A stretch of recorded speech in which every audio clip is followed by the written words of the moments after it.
this position, black played king to h7, and here your task is to find the fastest way to end the game. So you can pause the video and take some time to think about this, and let's go ahead and see the solution. You play king f7 here. The king is forced to h6, but you had to see that in this position, you do not promote to a queen, which would be stalemate. You instead promote to a rook. And after the king moves back, once again, you could not fall for the stalemate trap, which exists, being g5. Again, stalemate. Instead, there's numerous ways to continue, but for example, rook to g5, and wherever the king goes, rook to h5, checkmate. Here, white resigned, believing that the two pawns clearly must promote, but there was a chance for white to draw this position, and it is your task to find out how. White should play king f2 here, and after king h1, which is forced, go king f1, trapping in this king. If we repeat like this is of course just going to be repetition.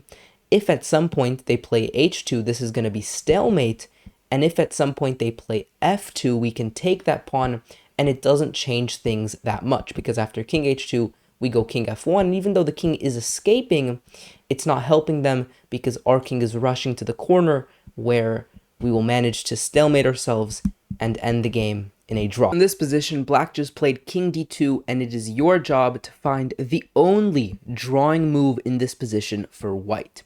Of course, the king is super active, so it is quite a difficult task, so pause the video for some more time. Let's go through the solution.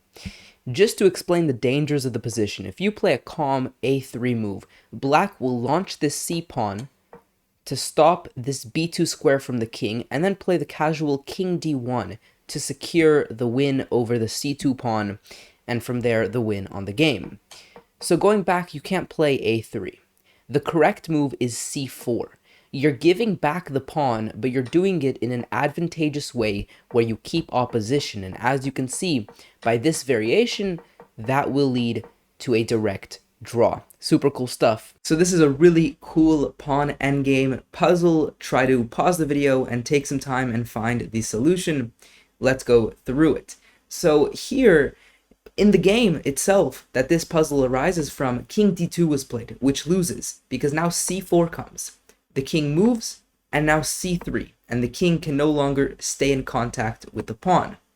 And if you push the pawn, king b3, and once again you lose the pawn. Now, you might be thinking, wait, aren't we grabbing opposition? Well, we are, but because the pawn is already so close down the board, opposition does not have as much value, and black wins.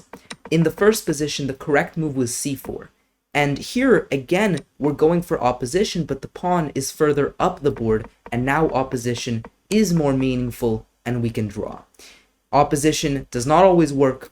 It only works when the pawn is further up the board. So black resigned in this position, thinking that this king was much closer to the pawn, and therefore white will promote, and black cannot do anything about it. But that is incorrect, and it is your job to find out why. So pause the video and take some time. What move does black have in this position that can draw the game?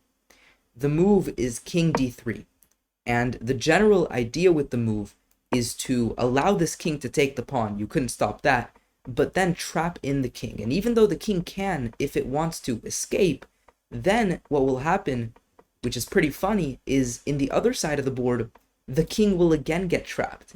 And as we've already seen various times in this series, this is a theoretical draw.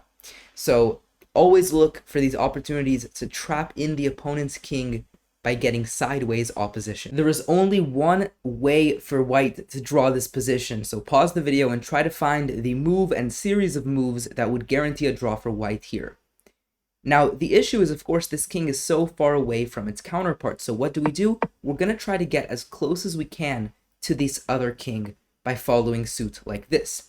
Here, we cannot go to e5, we go to e6 instead. Now, the point is, if they were to take, then we can still come to f5 and get sideways opposition. Here we can push g4, and our whole plan was to trade this pawn off and land in a theoretically drawn pawn endgame, because our king will be able to at some point get opposition. Now, The main question is, why did we go to e6 rather than, let's say, e4?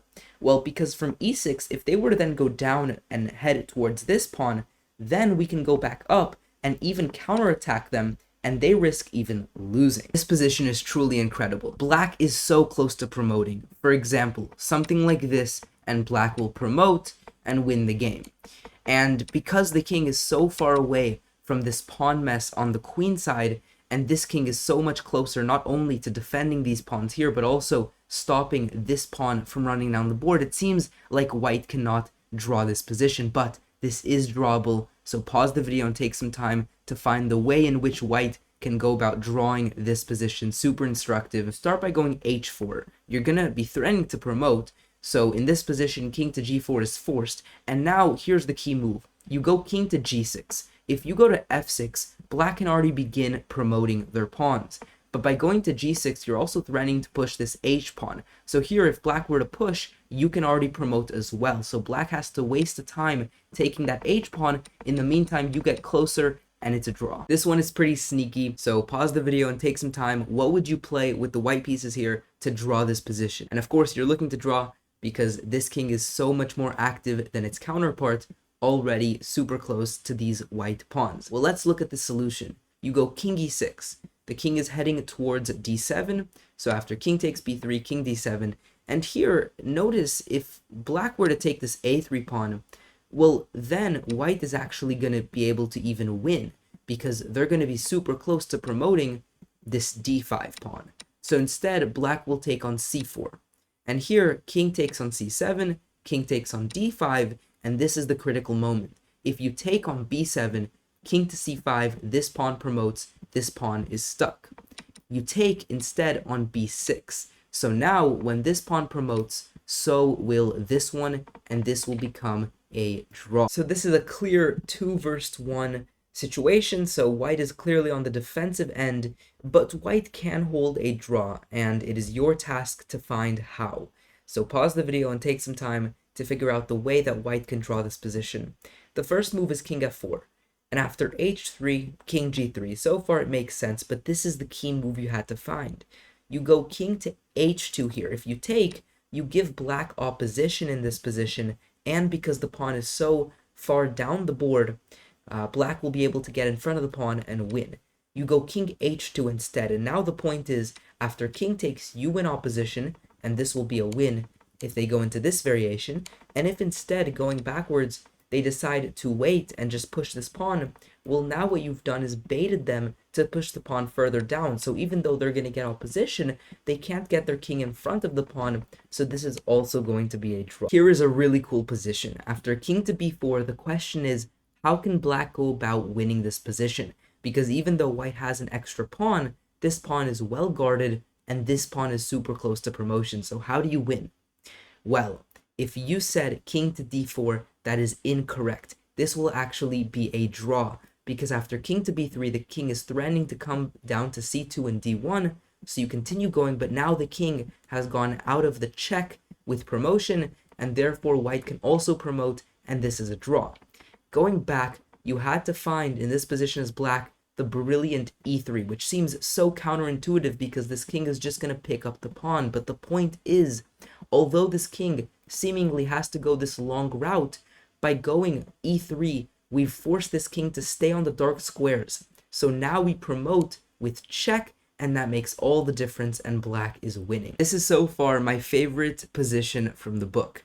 With the black side, how can you go about drawing this position? In the game, black played king f8, but this was basically self-suicide, because now this king is so much more powerful than its counterpart, and as you can see from a variation like this, eventually the pawns will push, and white will be able to win the other pawn and win the game as a whole. What you have to do instead, going backwards, is to play h4. The point is, if they were to take, both pawns are on the h file. So if you can get your king to h8, that will be a draw, because now these pawns will never be able to promote. And instead, if they were to push, now you go h3, and you're slowing down their attack, forcing this king to come back, and now you can trade off this pawn, leaving them again with an h pawn, So once this king comes back to h8, which it can do easily, it will be a draw. Hopefully you guys enjoyed that video. Comment down below how many you got correct, and if you like what you're seeing, then check the description. There's a ton more free masterclasses, book reviews for you to improve your chess. Thank you for watching, and I'll see you guys next time. Peace out.